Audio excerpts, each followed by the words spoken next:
This podcast is sponsored by nobody. Hey guys, this is Carrie Moore, one half of the Moore twins in Friday the 13th, the final chapter. And you're listening to Tommy Throwback Kovac on Splat from the Past. Bravo, Tommy, for winning the Stinkathon. Hey dudes, welcome to Splat from the Past, the only 80s themed horror science fiction show where things can get totally radical. Shit, I stuttered a little bit there. Now today, I will be welcoming a bucket list guest. I've been wanting to get on the show for almost 4 years now, and I am talking about Judy Aronson, the gorgeous, vivacious actress who was in the classic films from the 80s, such as Weird Science, Friday the 13th, the final chapter, After Midnight, American Warrior. She was on the short-lived show called Pursuit of Happiness. She guest starred on a lot of great shows. And we're going to have a great conversation today because she's in 13 Fanboy, Deborah Voorhees movie, which came out last Friday the 22nd. And it's a great movie. If you haven't seen it yet, go check it out. I thoroughly enjoyed it. And my name shows up in the credits under special thanks. And I just nearly cried when I saw that. And I can't wait to talk to her. It's just a dream. Like I said, I've been trying to get her for the last 4 years, and now that's finally happening. I feel very, very good about it. So, here is my interview with Judy Aronson. Hey, Judy, welcome to the show. How are you tonight? Hi, Tommy. I'm doing great. Thank you. How are you?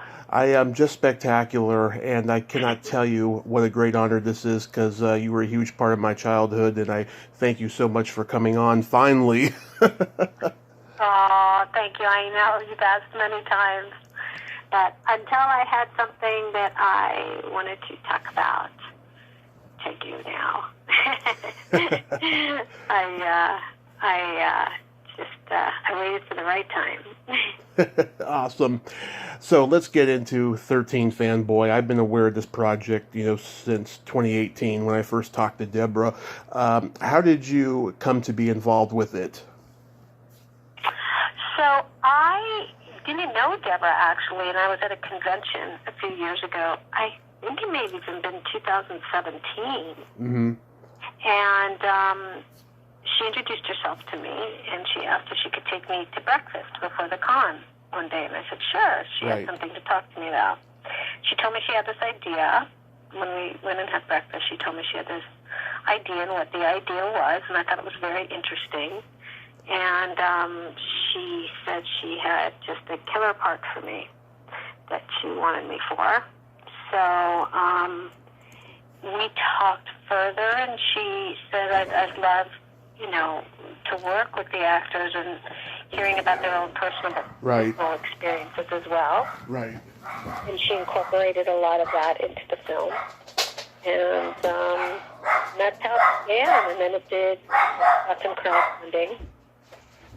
Right. And it did very well. She made a good little film there. She sure did. I just thoroughly enjoyed it. And, I don't want to spoil it for the people listening, but I really loved your character's arc in the movie. Oh, thank you. Yeah, it was a lot of fun, this role. I really, really enjoyed it. It actually is one of my favorite roles. Yeah, everyone was great in it. Lar, CJ, D, Ron, they were all just fantastic, And Deborah as a director, she really added a lot to it, I have to say. Yeah. She really, aside from the fact that she wrote, directed, and edited it, she was just everything. She was wonderful. But her direction she was very, very active in the choices made, and she knew what she wanted, and she went for it, and she did a great job. It really came out I'm very proud of it. Yeah, she really surprised me, and I teared up a little bit at the end when I saw my name in the credits, under special thanks. Yeah. I love seeing that. Yeah. Now, I've talked to, many of the cast members over the years, and some of them have had real stalkers in real life. Have you personally ever had a stalker? I have, yes. I have. And it's not a fun thing it's not fun, let me tell you. Yeah, I know. Never fun looking over your shoulder or being afraid to go to your mailbox or, No, this hits home, this film, for several actors that I know. But when you read the script, did it hit home for you, or was it different from what you experienced?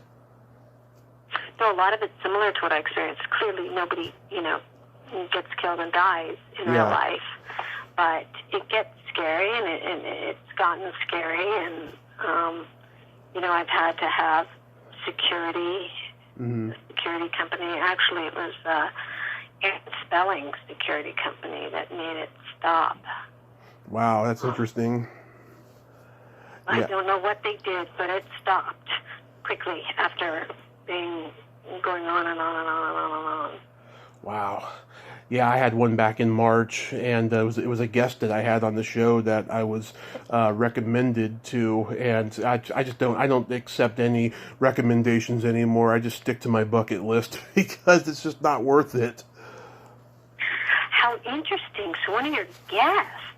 Yeah, I'm not going to say his name, but he's a guy who's in the horror industry, and from what I've been found out since then, he's not very well liked, and he's mentally ill, and he's also stalked another guest of mine, who shall remain nameless, and it was a really weird situation. He basically stalks anybody who has interviewed that person.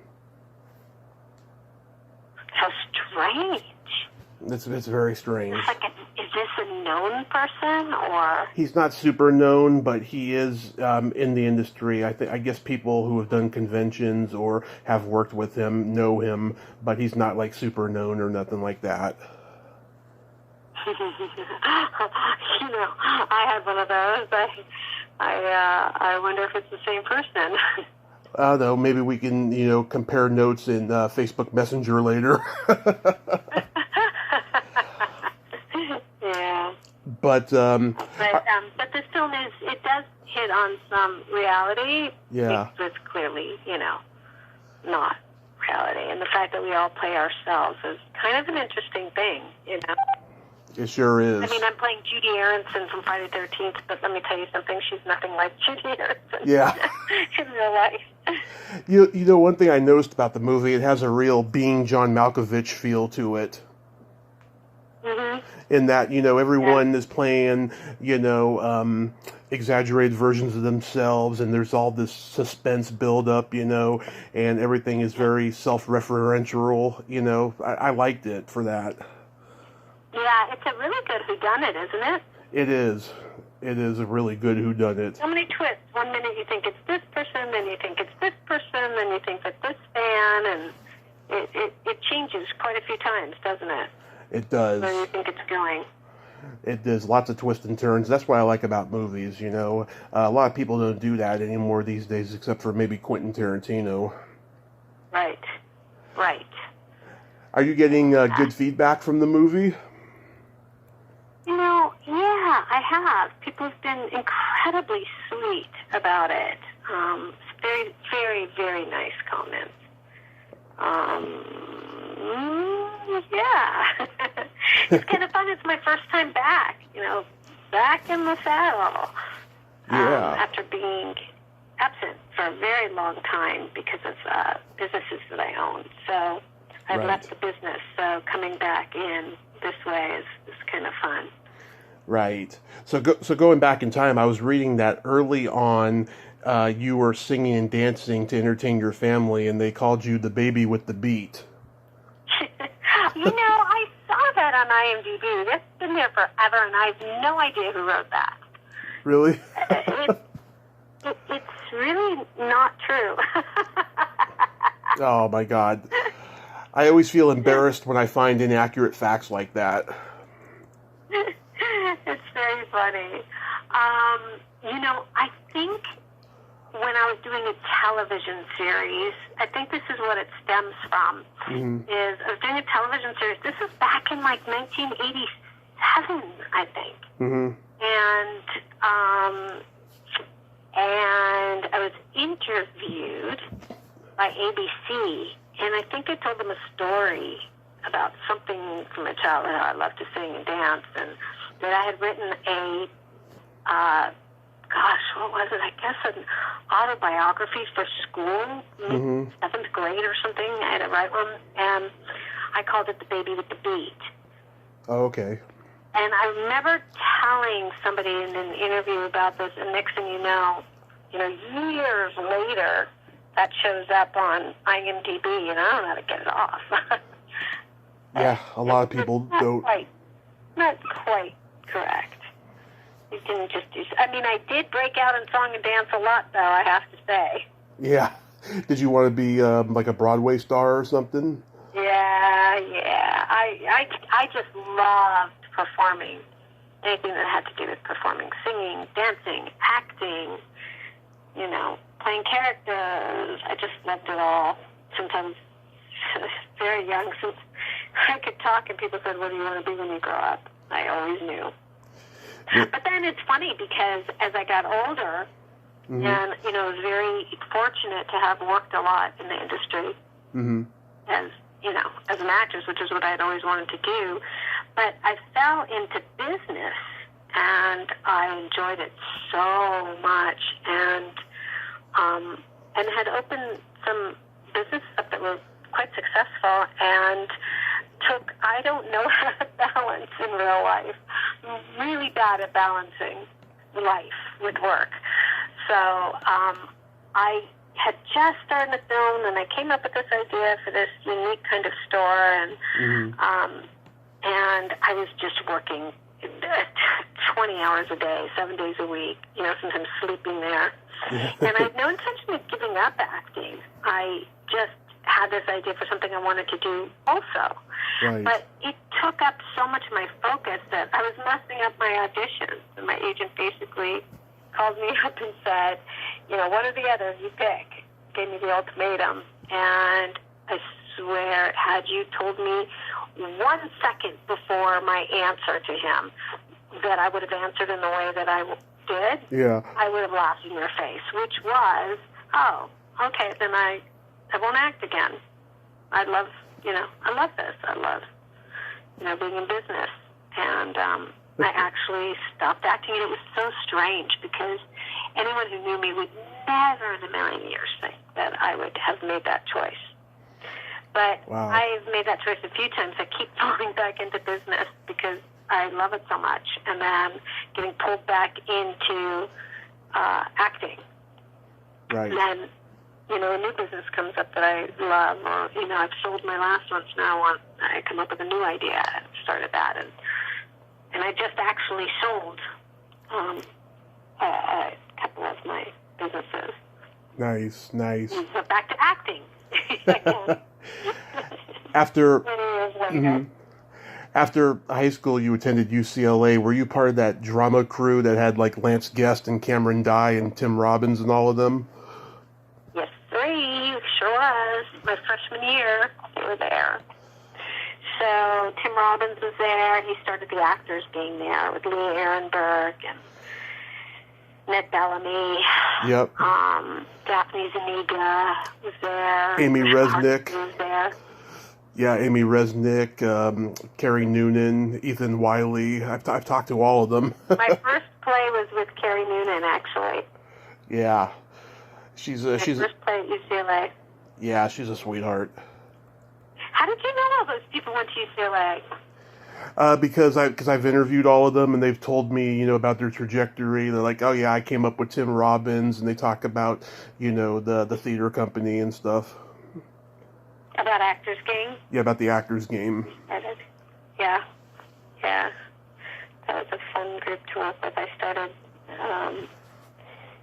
they started at UCLA with a show called Ubu. Mm-hmm. Remember that first show? And he was, let's see, I came in as a freshman, and I'm a year ahead in school, so I was a year younger than everybody else the freshman year. And Tim Robbins was in his, I guess, his fifth year, which a lot of theater students go 5 years, not 4. Yeah. Because they're so busy with theater and, you know, box office and costuming and lighting, and it's hard to get through in 4 years, so a lot of them are 5 year. And I remember Tim Robbins so wow. He was much older than me. You know, he was a fifth-year senior. I was a freshman and a year ahead of school. And boy, did I have a crush on him. He was just so talented. He was the shit back in college. Yeah. And we all know where he ended up, you know. Oh, that poor guy. Whatever became of him. Yeah, exactly. I don't know. I heard he did that Howard the Duck movie. Yeah, that's right. Same with this girl, Mariska Hargitay, who theater major with. Yeah, I heard she has this little show. You're my 6th guest from Friday the 13th, the final chapter. I've talked to Carrie and Camilla and Peter Barton and Ted White and Bonnie Hillman. I like that one a lot. Wonderful. Yeah, was that just wonderful? Yesterday was Carrie and Camilla's birthday, actually. Oh, that's right. It was their birthday. Mhm. Was that just a standard audition for you? Yeah, it was my first film that I got, so it was great. It was, you know, I had my first television show that made me the first professional one. SAG. Mm-hmm. I did with Peter Barton. Oh yeah, the Powers of Matthew Starr. Exactly, yeah. Right. So Amy Steele was on that, but not the season that I guest starred on it. She was already off. And then Peter Barton made a lot of Friday the 13th people. So I knew Peter from that. Mm-hmm. So I did my first TV show with him, and then a year later, I did my first film with him, too, Friday the 13th. He's a great guy. Yeah, it's really cool. Actually, when I was on the set of Powers of Matthew Starr, he was working with Lou Gossett Jr. on that show. Mm-hmm. And Lou Gossett was just nominated for... An Officer and a Gentleman. Officer and a Gentleman, right. Officer and a Gentleman. And so, you know, it was quite an honor working with him at that time. And I remember he came up to me and he said, "Mark my words, I've never been wrong." He said, "Within 1 year, you're going to have your own TV show or starring in a film." And he said, "And when that happens, which I know it will, I want you to call me up so that I can say, 'Told you so.'" And he gave me his number. Mm-hmm. And I remember telling my family about it. And sure enough, almost exactly a year later, I got Friday the 13th. And my mom was like, "Did you call him? Did you call Lou Gossett Jr. and tell him?" I said, "No." "You got to call him." But I never did. But he was right. Yeah. So, I mean, I know of course, about the hypothermia story, but that aside, I mean, was it a good shoot? Oh, it was a great shoot. And I'm going to dispel the rumor that I have heard many times about that night and about working with the director, Joe Zito. He was wonderful. We got along great. I have nothing but wonderful things to say about him. Oh, good. That's good. Yeah, but I know that, you know, people said, "Oh, how he was so horrible," and because, you know, he didn't care about the actor, and that's absolutely not true. Okay, good. Yeah, because I was just like, I don't think a director could be that cruel. You know, I mean, I've heard stories about directors being cruel, but I was just... He's a great big teddy bear, and he's very warm. Oh, that's good. Yeah. Mm-hmm. But, you know, when you're working on a low-budget film, those films back then didn't have a big budget. Yeah. You know, they got to get the shot. They just got to get the shot. And it just so happens it was shot on a cold December night. You know, My Destiny was shot on a cold December night.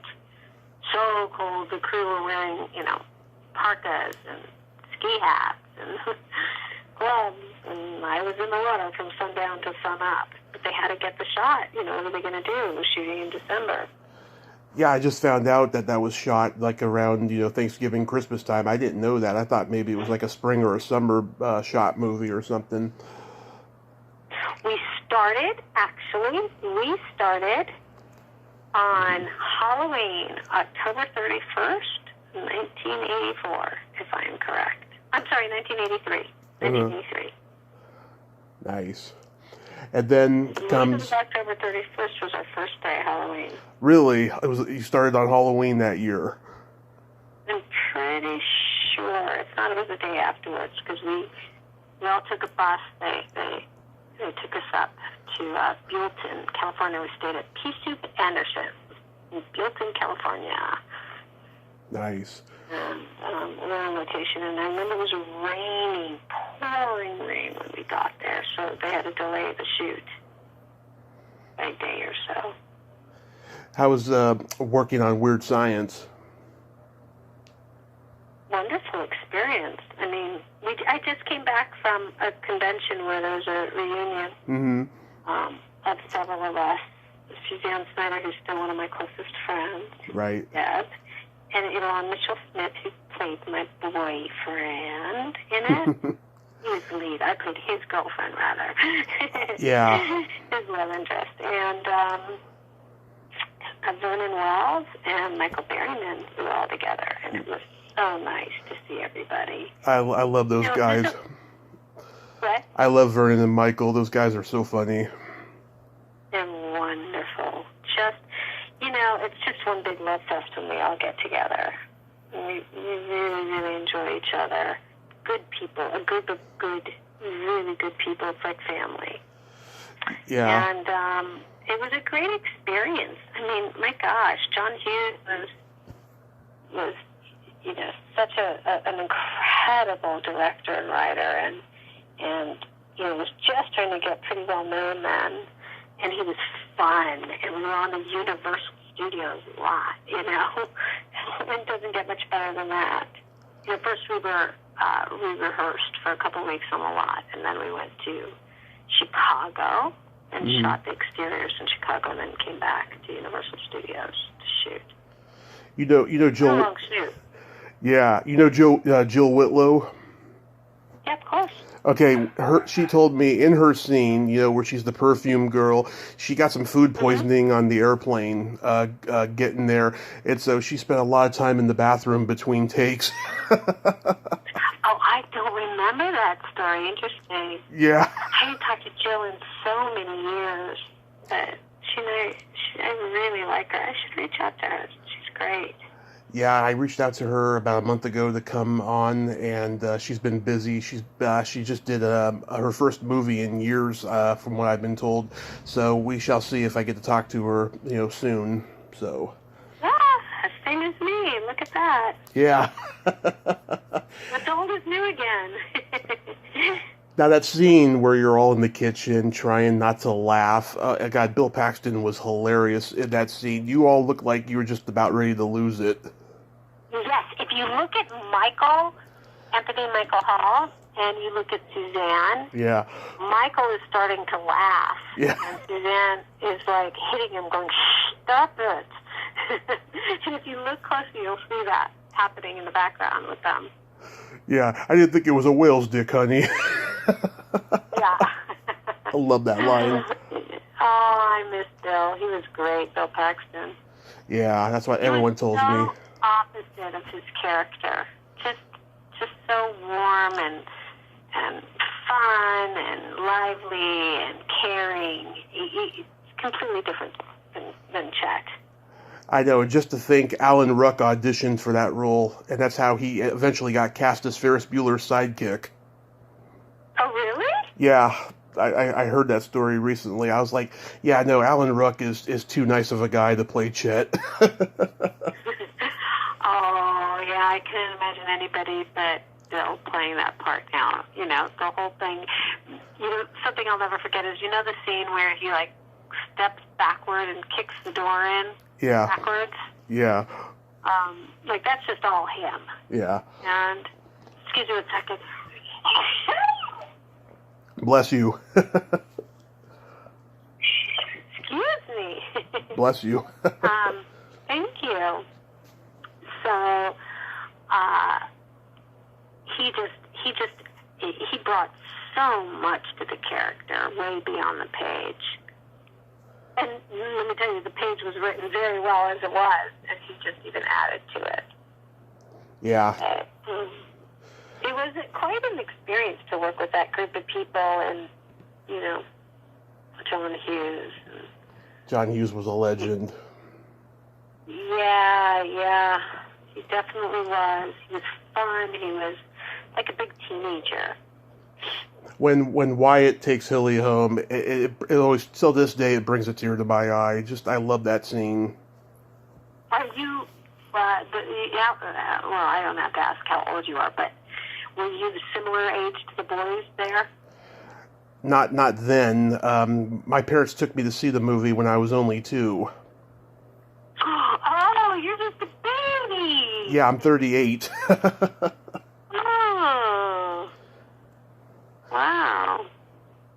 And you still like it, huh? You're introduced to these classics, these old 80s classics. So funny, I'm calling it a classic, but it's, 1980s. Oh, yeah, I mean, we had cable HBO when I was a kid. In fact, we had a VHS tape that had Weird Science and Porky's Revenge, and I remember I was caught watching Porky's Revenge, and I think it was my mom, she took the tape and threw it on the roof. What area did you grow up? San Mateo, California, which is, the suburbs of San Francisco. Sure, of course. It's nice up there. It's beautiful up there. Didn't Suzanne live there for a while? She did. I visited her there many times. Yeah. Back when I was growing up, there was a nice little town. Now it's just become Silicon Valley, and it's just, techie, and like everybody who grew up there was gone. It's all strangers. I hardly know anybody there anymore. Yeah, I'm sure.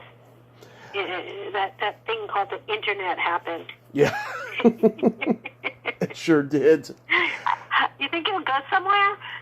Yeah, it snuck up on us. It snuck up on us in ways that no one imagined, I can remember when the internet was just starting and not everyone had a website. Now everyone has a website. Of course.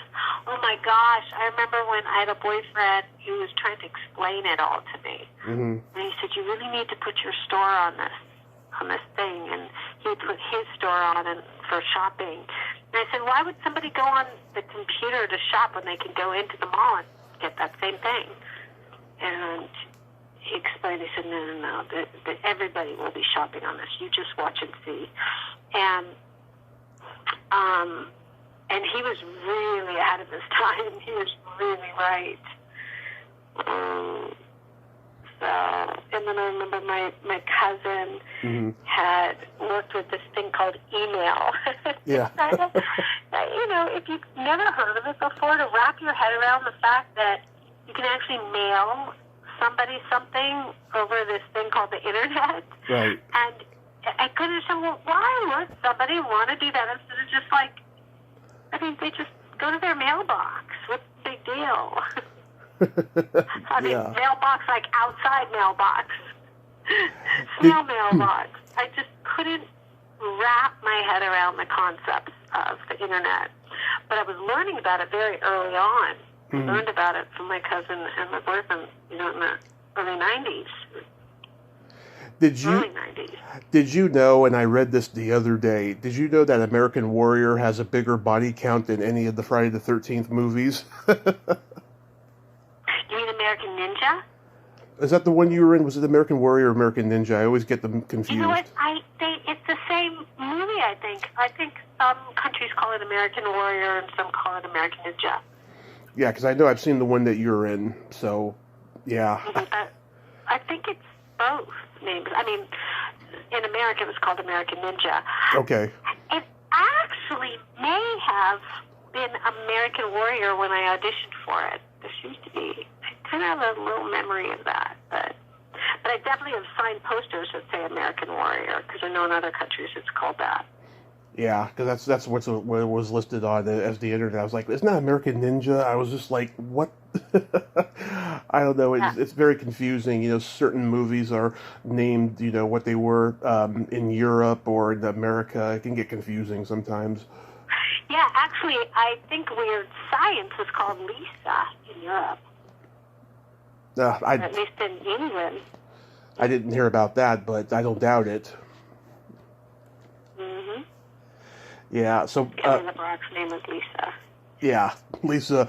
And she actually based Lisa on Mary Poppins, I heard her say. She did? Oh, I could see that. Yeah, because, you know, she's... A very sexy Mary Poppins. Yeah.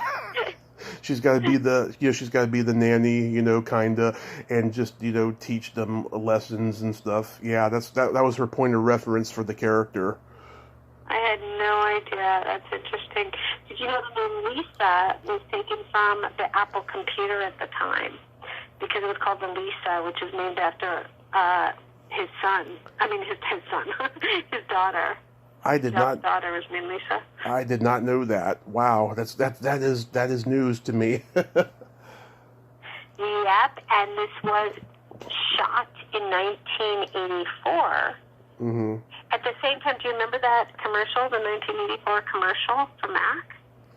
Apple? Oh, you wouldn't. You were just a baby. Of course you don't know. I don't even think I've seen it on YouTube, so go ahead, tell me what it was. Yeah, you should. It's one of those all-time best commercials. It was an Apple commercial, the Macintosh. And it was all about 1984 because everybody was afraid that, you know, it's like kind of like the millennium, like, ooh, 1984 is coming. And, you know, the Orwellian book. Yeah. So, when it was really coming, it was like everything was about 1984. And they did this wonderful commercial, Apple did. Yeah. And, about 1984. And you should see it. I'm sure you can find it on YouTube. I'll definitely check it out. I mean, I've seen like all the classic Pepsi commercials that came from the 80s and stuff like that. You know, some of them I actually remember from like, you know, 87, 88, 89, you know, from that period. But like before that, you know, I've seen them all on YouTube. Alfonso Ribeiro and Michael Jackson? Oh, you did one with Alfonso Ribeiro? No, I didn't. Did you see it though? That was, I remember when that was. I probably did. I don't know. I did see the one with the Jacksons when Michael's hair got caught fire. Oh, yeah. I was supposed to be there that day. I had a ticket to go. Really? Filming of that. Mm-hmm. I didn't go. Oh. I remember that day. Wow. I remember where I was driving in Hollywood at the time, too. Wow, crazy. Earlier this year, we lost a mutual friend, Wendell Meldrum. Oh, yes. I heard late about that. Same here. I'm so sad about that.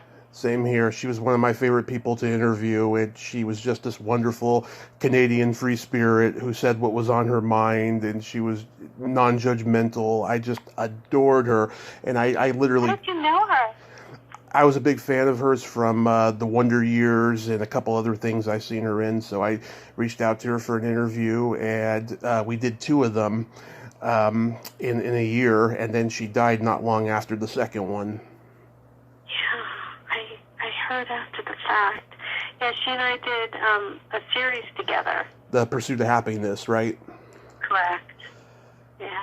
Yeah. Oh, she was a wonderful, wonderful spirit. She was. Just great woman. You worked with... funny. Yeah, very funny. Oh, God, she told me a very funny story. I don't know if I should tell it, but... Oh, she told it on that podcast, so I guess I can. She told me about this one time she was going to the airport and her suitcase was going through customs, and they found her vibrator in there, and like everybody that was like in the line behind her saw it, and it was just very embarrassing. Oh, that's so funny. Yeah, I could see that happening with Wendell. Yeah. Oh, she was wonderful, and she had such a cadence in her voice, you know. With this character she played in The Pursuit of Happiness. I'll never forget it. It was so funny. it was just, the minute she opened her mouth, she was just cracking me up. Yeah. Brian Keith was on that show. What was he like? Oh, God, did I feel lucky that I got to work with him. Because I grew up on Family Affair. It was one of my favorite shows growing up, and he played Uncle Bill. So when I got, it was a big show in the, 60s or 70s, I don't know. But when I got Pursuit of Happiness, I was so excited that Uncle Bill was going to become my dad. Yeah.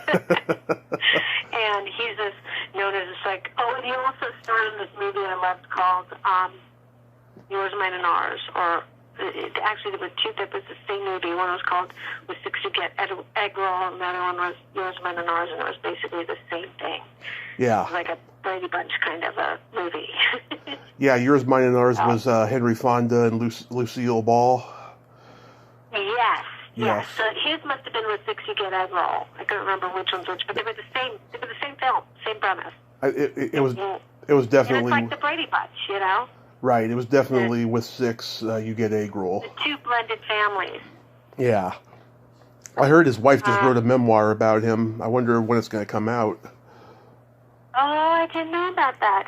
But I was so excited to work with him. But he was like this really gruff man. He came off so scary at first. But he was such a big teddy bear. Just so warm and so sweet. He had that. I really liked him. He had that New Jersey. It's such a tragedy. Yeah.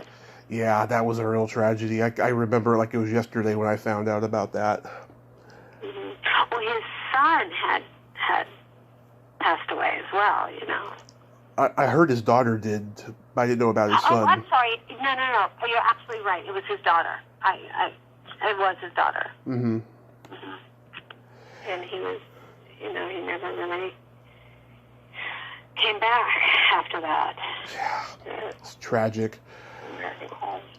You're my fourth guest from After Midnight. I just love that movie. It's like, to me, one of the most underrated horror anthology movies. What was that like? Was that fun? Well, you're the one that saw it. I heard from someone who saw it. I love it, yeah. I loved it, too. I'm so surprised it didn't go, I don't know anybody who's seen it.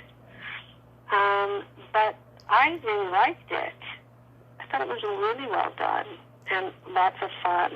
And it was what's her name? She was in China Beach. She was in this film. Oh, Marg Helgenberger. Marg Helgenberger. Was it before or after China Beach? Do you remember? I think it was during, as a matter of fact. During. Because I knew her because she was on the soap opera with my college boyfriend, Grant Show. Do you know the actor Grant Show? Yes, from Murphy Brown, right? No, that's Grant Shaw. Oh, okay. Show, actually, right now, I think it's on. He plays John Forsythe's role in Dynasty. Okay. Remake. Grant Showed. I should know him. Not Showed, Show. Show. Showed is the one you just said, yeah. This is Show, S-H-O-W. But anyway, he was on a soap opera called Ryan's Hope. Mark Helgenberger played Siobhan on Ryan's Hope, and that's how I initially knew her. Nice. New York. And then she was in this film. And some great people in that film, After Midnight. Oh, yeah. I mean, I've talked to Jill McWhirter, Carrie Remsen, Jordana Capra. I tried getting Penelope Sudrow, but she's writing a memoir from what she told me. And then Tracy Wells from, what was the show, Mr. Belvedere? Yeah. Yeah, I was on that show, yeah. Oh, you were on Mr. Belvedere? I was, yeah. I remember when you were on Full Just House. one episode guest starring. Yeah. I remember when you were on Full House that one time. Oh, yes.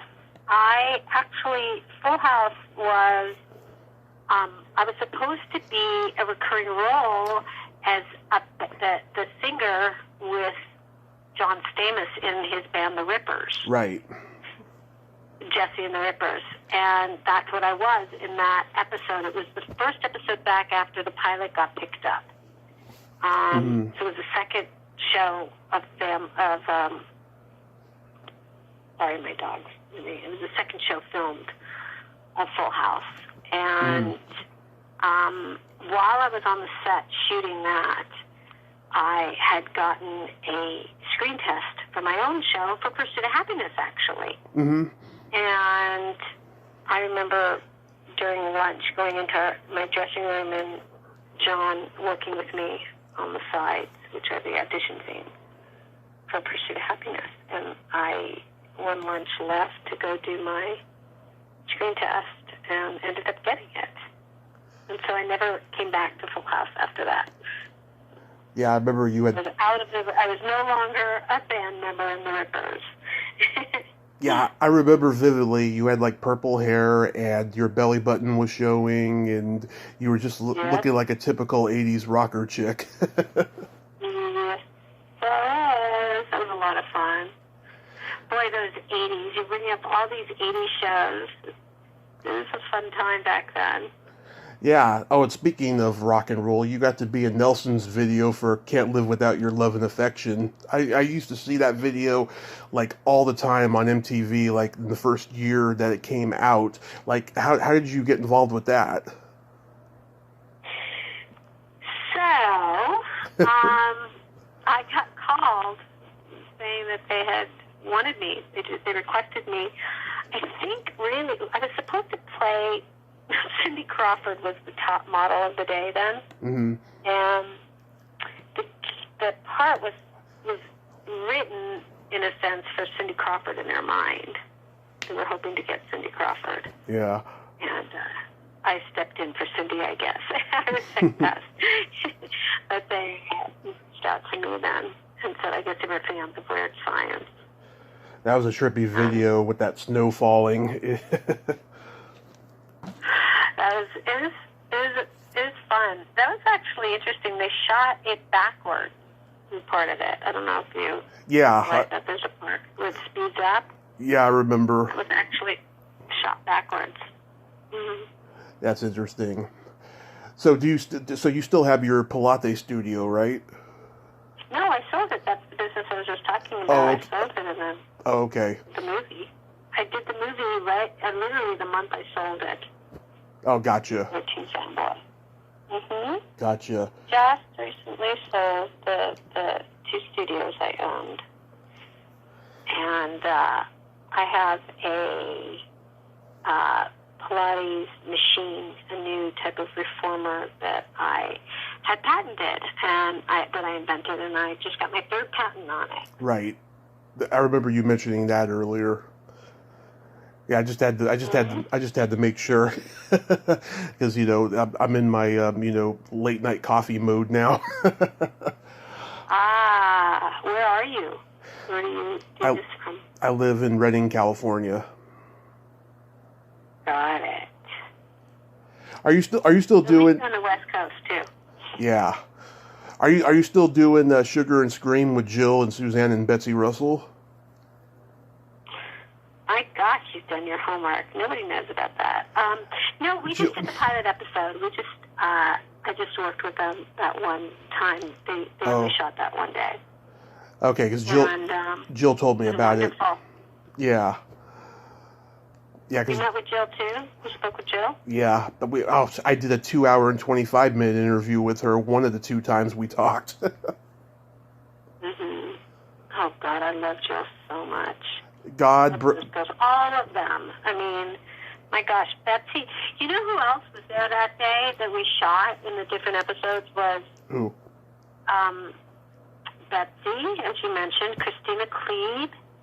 Christina Creed. Cleed. Do you know her? Cleed. No, it doesn't sound familiar. She was in Halloween. Who else? Alexandra Paul. Oh, yeah, Alexandra Paul. I never met her, but I like her work. Mm-hmm. She's an old friend from back in the 80s. Suzanne and I were part of this group called Young Artists United. And it was this group of young actors. Really, like, when you look back at who was in this group at the time, it was like a who's who. But at the time, we were all just up-and-coming young actors, Yeah. And who were fighting for causes we believed in, and helped helped other teenagers get socially aware and become socially aware and socially active, and get people to vote, young people to vote, and become socially conscious. And it was quite an amazing group of people, from Robert Downey, Judd Nelson, Rob Lowe, Wow. Sarah Jessica Parker, Alexandra, Daphne Zuniga. I mean, the list goes on and on and on of people that were involved in this thing called Young Artists United. And it was crazy when I look back on it that, we had, and the group really did a lot of really great work as well. And we'd go out to schools and talk to them about, socially relevant issues. And right. It was great. So great. Now, teenagers, can get so apathetic now. I know it's a whole different generation, and I'm worried about the future. But you got to stay optimistic. Yeah, but they're not. They're a whole different thing. So not active in so many kids now. Although many did get more involved when the elections happened in 2020. Yeah. Oh, that was which was nice to see.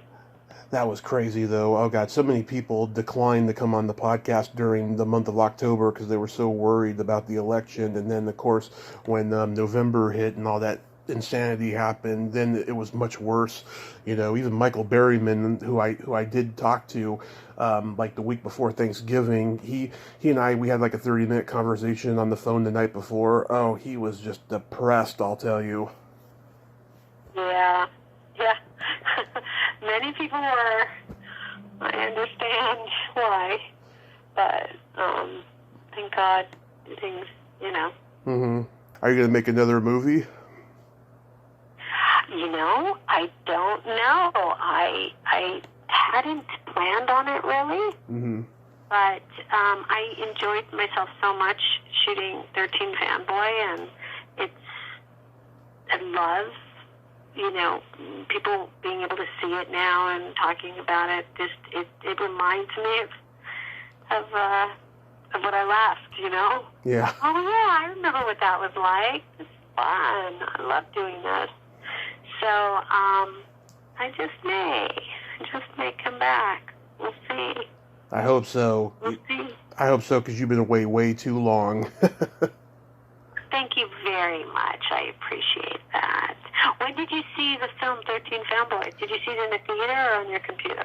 Online on Saturday night. It was like 2 a.m, and I was just like, you know what? I have so much energy. I'm just going to watch it now, and I did, and I was just blown away. It was better than I thought it was going to be, because usually when a crowdfunding movie comes, it's usually pretty bad, but I thought this movie was just great, and I hope it gets a better rating score on IMDb.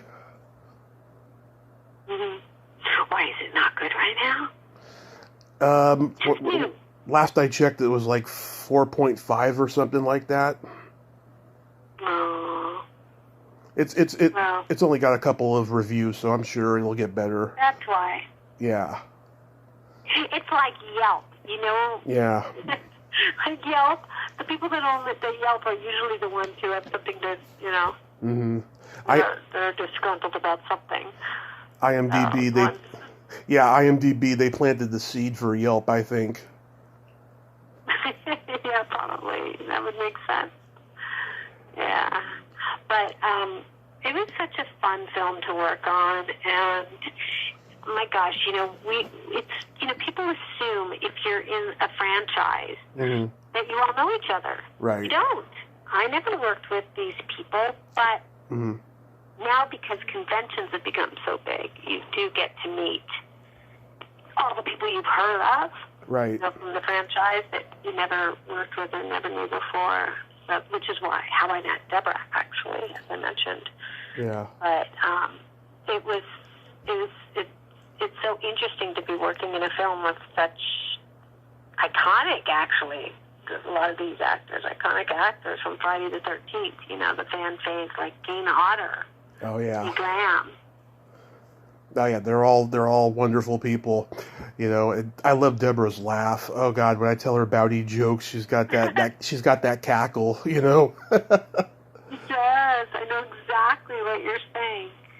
Yes, she does. Boy, you should have seen her directing. I mean, this was a woman on a mission. She knew what she wanted. She knew how to get it, and you know, Yeah. sometimes I'd be like, really? That? She's like, just do it. She didn't say it like that. She was very kind, but Yeah. she knew what she wanted, and she got it. Did do you have any convention appearances coming up? Yes, I'm going next week to Germany. Mm-hmm. Weekend of Hell. And then after Weekend of Hell, I'll be at Horror Realm in Pennsylvania.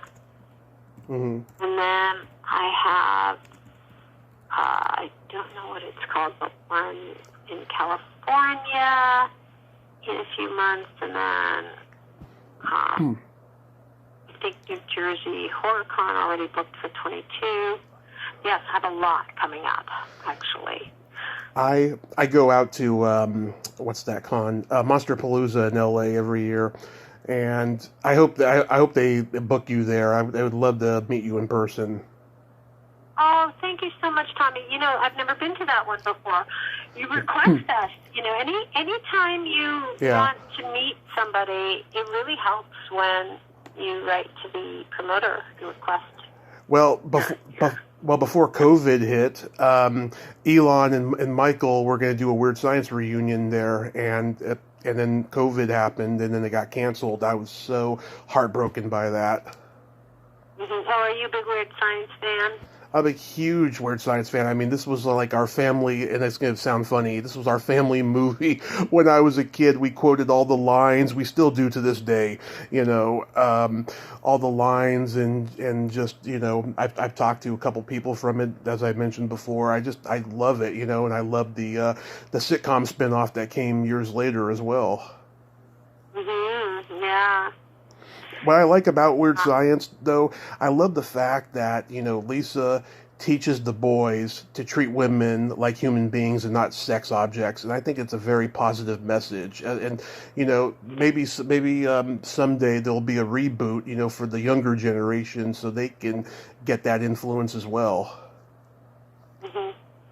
It's hard, though. I don't know if it would fly today because it is a little bit could be thought of as sexist, possibly. Well, it's supposed to be sexist because they think that women are sex objects, but then they're taught that that's not so. You see? Exactly. You're 100% right. But you know, initially people think of it as like, oh, you know, they're inventing this woman and they're getting the big boobs, you know, from the magazine, and they're, you know, things like that. So I don't know if in today's society with cancel culture, if it'll work. I hate that term, cancel culture. I really do. Yeah, you know, it's funny. You know, people are afraid to date now. Yeah. You know, men are afraid to kiss. From what I hear, men are afraid to just go in and kiss a woman if he likes her on a date. You know. Yeah. It's crazy, you know, but it'll get better. Are you gonna dress up? Are you gonna dress up for Halloween? Actually, no. I'm gonna be in Florence, Italy on Halloween. Oh, for the convention? No, I'm on the way to the convention. I am meeting I will be with a friend in Florence. Nice. I hope you two have fun over there. Oh, I love it there. I've been twice, but it's been many years, so I'm very excited to go. Although I just saw it's going to be raining the whole time. Oh, God. That's not fun, but I'm sure I'll be in a lot of museums, so it shouldn't matter that much. But still, you're going to walk the streets of Florence, you know, and it'll be hard when rain every day. Yeah, we've had nothing but rain here the last 2 weeks. It's going to die down by the time trick-or-treating happens, so that's good. But this is the first October up here in 4 years that we've had rain so much in the first 2 weeks of October. oh boy, we needed it so badly. The reservoirs are filled up now, which is good. We were in such a drought. I'm so happy it rained. I love it when it rains. Oh, yeah, I mean, I like it but sometimes. not when I'm on a trip in Florence, Italy. I don't want to walk the street. Awesome. Well, Judy, I can't tell you what an honor this has been, and I want you to know really quickly, my birthday is the day before yours. June 6th, huh? Yes. Well, happy birthday for June 6th. That's a good date. Yes. Same day as Robert Englund, and you're the same day as Prince. I am. I was, yes. I think Tom Jones also. Yes, Tom Jones is June 7th. And Liam Neeson. Mm-hmm. Yeah, it's a good time. You know, you're a Gemini. That says a lot about you. Oh, yeah. I have... All good coming from a Gemini. I have a very quiet... From both of us. From both of me. From both sides of my Gemini. Yeah, I have a quiet side, and then I have a loud side. I have a sweet side. I have a naughty side. You know, just all these different sides to me. Same with me. Same with me. I like being a Gemini, though. I love the time of my birthday. So, thank you so much for this interview. I know you reached out to me for so long, and I'm so sorry it took so long to actually have the phone call with you, but I'm so glad I did, and that you were persistent and reached out, and I really appreciate that. Oh, my pleasure. I was worried for a while. I was like, oh God, I hope she doesn't think I'm being a creepy fan by pursuing to interview her and stuff. You know, 'cause I get that sometimes. You know, I get put in a box that way and stuff. But luckily, I've made enough relationships, you know, in the industry to have people vouch for me and stuff. But absolutely, I mean, this has been nothing but a dream. And like I said, I hope I get to meet you at a convention someday. Thank you, thank you. You know, I did something really fun at the last convention that I was at this weekend in Kentucky. I was at Scarefest, and we did a photo op of the iconic hypothermia death scene from Friday 13th in the raft scene. Yeah. And it went over really well. I think I'm going to be doing those photo ops now at the different conventions I go to, the raft. Awesome. Well, if you do, you know, if you get a copy, post them on Facebook and Twitter. I did take a look. Yeah, take a look on Instagram and Facebook to do well. It was a lot of fun. You'll see. Look at it. It's kind of a unique picture. It was a lot of fun. I'll check them out. Thank you again, and I hope to talk to you again. Yes, let's keep in touch and stay safe out there, and have a happy Halloween and the rest of the holidays, and have a blast at those conventions. Thank you so much, and I want to give one last shout out to 13 Fanboy. Anybody listening to this, if you like horror films and you like good whodunits and twists and seeing all your favorite Friday 13th stars, and then, of course, Dee Wallace, Halloween, and Cujo, and E.T., and so forth. Hills Have Eyes. She wasn't in Halloween. I'm sorry, what? She was in The Hills Have Eyes. She wasn't in Halloween. Oh, I thought she was in Halloween, no? No. Mm-hmm. Oh, wait, she was in the 2007 version with Rob Zombie directing. Yes, you're right about that. Yeah, that's what I was talking about. Oh, I thought you were talking about the original. No. My God, I swear she was.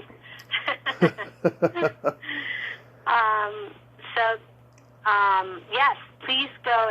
It's streaming on televisions and select theaters now, as well as streaming on various streaming platforms such as Apple and Amazon and Vudu, and you can search for it in your smart TV and find it.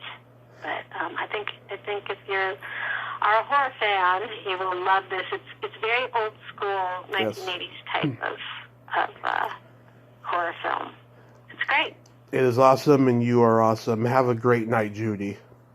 Thank you so much. Nice talking to you. Bye-bye. You too. Bye-bye. Well, there you have it. Judy Aronson. Ain't she a sweetheart? Oh, God, she is just wonderful, and it was worth the wait, so I'm glad that we got to do this interview tonight. It is just friggin' awesome. Well, until next time, this is Tommy Throwback Kovac saying, there's no shame in living in the past, because the present sucks. Later, dudes, and happy Halloween. Ch-ch.